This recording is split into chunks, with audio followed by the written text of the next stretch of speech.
Oke, sekarang nomor 26. Nah, ini kita harus tahu dulu urutan rantai makanan produsen. Pertama dari produsen dulu yang menghasilkan, terus dimakan oleh konsumen pertama dimakan lagi sama konsumen yang kedua, konsumen kedua dimakan lagi sama konsumen yang ketiga, dan seterusnya sampai akhirnya sampai ke konsumen puncak. Nah, konsumen puncak mati dimakan oleh bakteri pengurai. Nah, dari sini kita bisa lihat ya kan, yang mana konsumen pertama, yang mana konsumen kedua. Konsumen tingkat kedua yang konsumen tingkat 1, berarti jawabannya adalah A, burung, ular, kucing. Oke, sekarang kalau ini mah Nenek Ompong juga tahu ya. Lihat nih, jawaban yang tepat itu A, ya kan, mengolah limbah sebelum dialirkan ke sungai. Kalau B, coba melarang penggunaan deterjen, bangkrut pabrik sampo, pabrik sabun, ya kan. Kalau menutup pabrik yang C nih, menghasilkan pencemaran air, ya elah, dari mana Indonesia dapat duit nanti? Kalau yang D, membuat undang-undang anti limbah, sekarang aja undang-undang banyak yang dilanggar, berarti jawabannya A ya. Oke. Nah, sekarang nomor 28 nih, grafik kayak gini sering keluar nih. Kalau ada grafik kayak gini, kita harus tahu antara apa dengan apa. Di sini antara kepadatan populasi dengan kebutuhan pangan, ya kan? Grafiknya kalau seperti ini berarti dia berbanding lurus. Nah, artinya populasi manusia berbanding lurus dengan kebutuhan pangan. Maka semakin padatnya populasi, maka kebutuhan pangan akan semakin bertambah. Maka jawaban yang tepat adalah A. Nomor 29. Waduh, ini sih kita bikin tabel deh. 29 ya kan. Lihat nih bedanya ya, lurik sama polos. Kerjanya sadar tidak sadar dan sebagainya.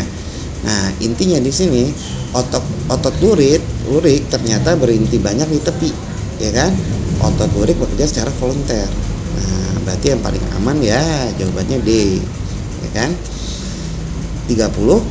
Aduh, ini mah kalian harus hafal ini, ya kan? Perancaran yang perlu dalam sistem pencernaan ya untuk mengembuskan lemak. Sekarang kita lihat nomor 31. Nah, pertukaran O2 dan CO2 dalam proses pernafasan itu terjadi di alveolus, itu burung ya. Nah, lihat, alveolus adalah pertukaran oksigen dan karbon dioksida. Kalau trakea sendiri kalian bisa baca, kalau bronkus percabangan trakea menuju paru-paru kiri dan paru-paru kanan. Bronkiolus ya percabangan bronkus. Nah, kalau 32 ini sistem peredaran darah, ada sistem peredaran darah besar, ada darah kecil. Perbedaannya, makanya aku jawab B. 4, 5, 3 itu ada peredaran darah besar. Lihat, 4 bilik kiri ke seluruh tubuh, baru ke serambi kanan, itu peredaran darah besar. Kalau peredaran darah kecil berarti dari bilik kanan ke pulmo ke serambi kiri. Maka jawabannya B. Oke. Nah, 33 sama 34. 33 kita lihat. Fertilasi pembuahan pada manusia berlangsung di mana? Lihat, oviduk tempat terjadinya fertilasi. Vagina itu lubang keluarnya janin atau darah menstruasi. Kalau uterus tempat perkembangan janin. Ovarium tempat penghasil ovum. Maka jawaban yang tepat A ya. Nomor 34. Nah, lihat. Yang bagian A itu kornea, itu untuk menerima rangsangan cahaya. Kalau yang B itu iris. Iris itu untuk memberi warna bola mata pada bola mata. Kalau bagian C itu retina untuk membentuk bayangan. Nah, yang D sendiri itu saraf mata, fungsinya meneruskan cahaya dari retina ke otak. Nah, berarti yang paling tepat ya A, berarti iris berfungsi memberi warna pada mata. 35. Nah, lihat nih gambar-gambar kayak gini sering keluar nih.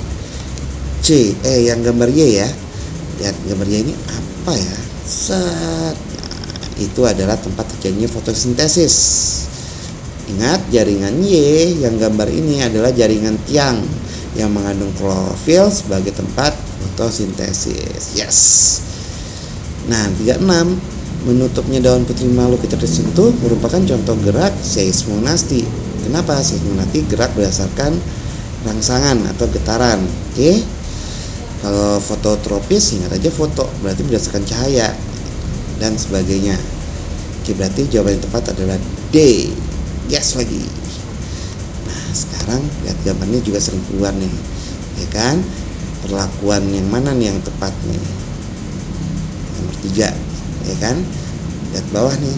Berarti langkah nomor 3 itu adalah proses merebus daun dengan alkohol untuk mengeluarkan klorofil. Berarti jawaban yang tepat adalah C. Ups. 38. Oke, di sini perhatikan soalnya, ya kan? Kalau yang satu nggak mungkin, ya kan? Masa organisme yang perkembangbiakannya rendah akan lestari? Ya punah lah. Berarti 2 dong. Yang 3 juga nggak mungkin, ya kan? Berarti yang 4. Berarti 2 dan 4. Jawabannya D. Ups, 39 baru soal ini. Ya kan, seorang peneliti menjelang kacang kapri berbiji bulat dengan biji keriput menghasilkan fenotip pertama bulat. Nah, persilangan dilakukan sampai mendapat keturunan fenotip kedua yang menghasilkan biji sejumlah 3.200 buah. Nah, yang biji bulatnya berapa? Pertama, biji bulat sama biji keriput dong kita kawinin, ya kan? Terus dapat genotipnya. Nah, dari genotip kita dapat fenotip pertama bulat, ya kan? Nah, sekarang parental kedua berarti kita kawinkan lagi. Nah, akhirnya jadinya genotipnya seperti ini. Nah, cari fenotip keduanya, kita bikin papan catur aja. Nah, berarti yang bulat keriput. Nah, kita kawinin kan? Berarti dapatnya ini yang bulat, ini yang keriput. Berarti 3:1.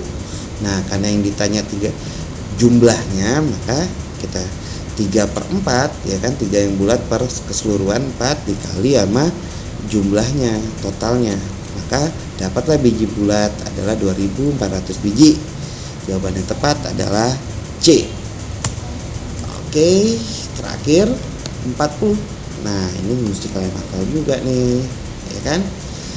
Lihat nih, berarti neurospora, ya kan?